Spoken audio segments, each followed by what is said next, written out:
Yurakda qolganiz sokin tunlar seni eslatadi. Yulduzlar ham jim yig'laydi go'yo. Sen bor eding bir payt yonimda,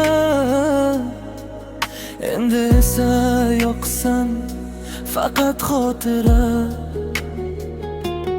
Qaytar ekan vaqt o'sha damlarini, tutib qolardim qo'llaringni mahkam. Lekin taqdir bizni ayirdi. Sen boshqa yo'l, men boshqa olam. Naqorat, sevdim seni lekin yetmadim. Yuragimda armon ketmadi.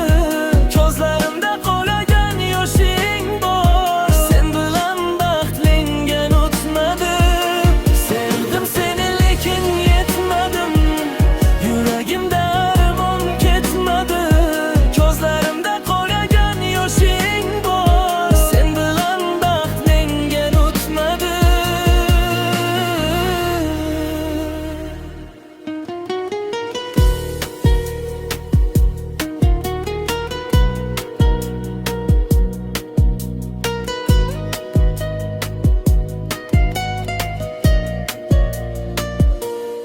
Endi kimga aytay dardimni, kim eshitar yurak nolasin?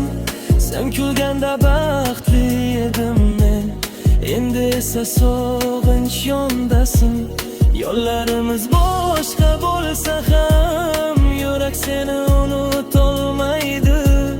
Sevgi bizni topgan bo'lsa-da, nega bizni asrab qolmadi?